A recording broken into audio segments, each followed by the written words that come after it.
Hello, welcome back to my channel. I'm your host, Chris Davis, and today we're going to talk about Disney losing its special tax status. So, Governor Ron Desantis passed a bill in Florida that removed Disney's special tax status. So, this status gave Disney the ability to be its own county in the city of Orlando. So, it could set its own taxes, it had its own law enforcement, fire department, emergency department. It also generated its own electricity and had control over its own utilities. But the governor of Florida, Ron DeSantis, passed a law that stripped Disney of the status due to Disney opposing the governor's parental rights bill that prohibited discussing transgender issues to children K through third grade. Commentators have said that DeSantis making this law, stripping Disney of its special tax status, is payback for Disney speaking out against the bill that was passed. Commenters have also mentioned that Disney losing its status won't be permanent. They don't think it'll be because, for one, Disney losing its status won't go into effect until June 2023. So Disney has time to make a deal with the governor. But also, commentators think that Disney won't lose its special status due to the ramifications that this bill has on taxpayers that live near Disney World.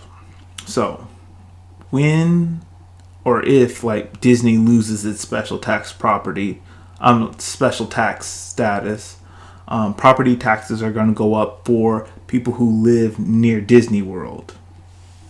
Another thing that I've been thinking about in regards to this issue is if Disney loses its special tax status, does that mean they also lose their own fire department and emergency? Does that mean the city of Orlando now has to send in their emergency staff and fire department and police department to help out with Disney World whenever they have an issue?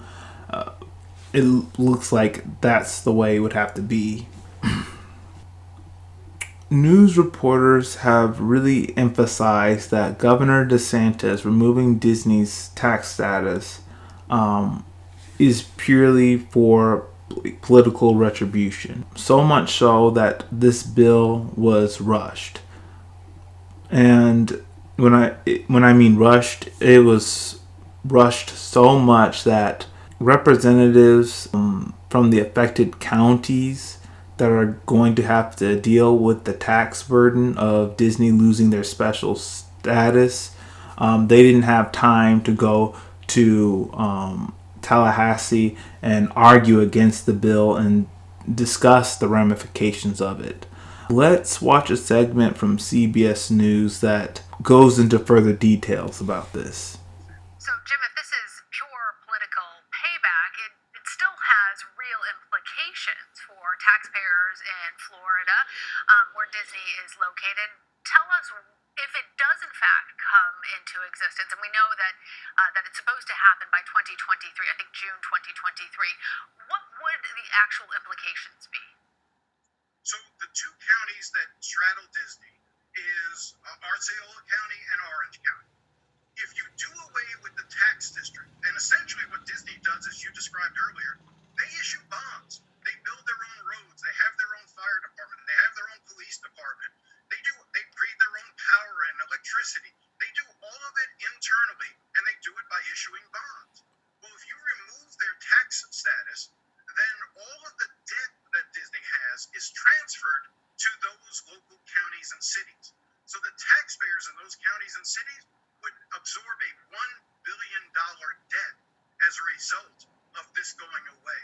So not only that, but there are credit rating agencies who have begun to look and put Florida on a watch list because of this, because of the potential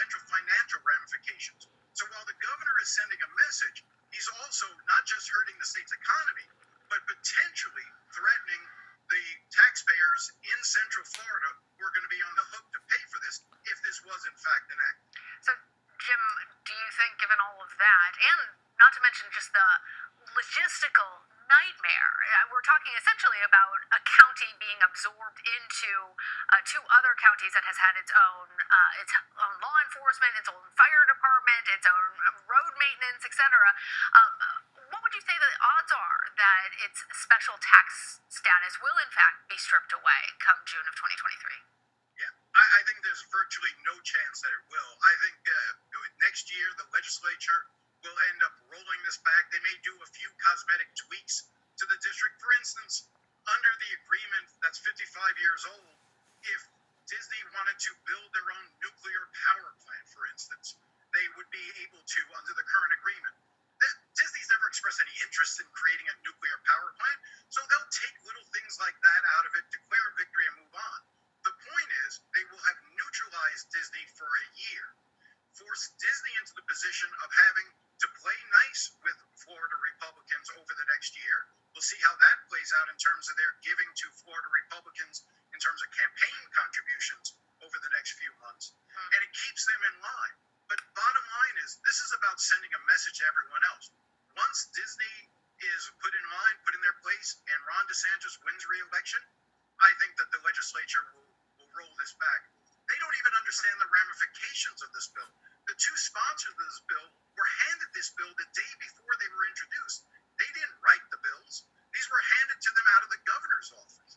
And as a result, they couldn't even answer basic questions as to what the ramifications of these bills are. I mean, you're doing something that has such a huge impact. They didn't even have committee hearings on this. They had, well, let me rephrase that. They had a committee hearing, but it was so quickly that nobody from Orlando or their affected areas could travel to Tallahassee in time to actually participate in the committee hearings. That's how quickly this was rammed through. All right, Jim DeFede, thank you. So you all heard that segment, that this bill was rushed, so much so that DeSantis and the people who supported the bill didn't really think about how it would affect the taxpayers in the local area. That's all we have for today. If you liked what I had to share, please hit the like button, hit subscribe, share this video with all your friends, and let me know in the comment section below what you think about this issue. And all of you, have a great day.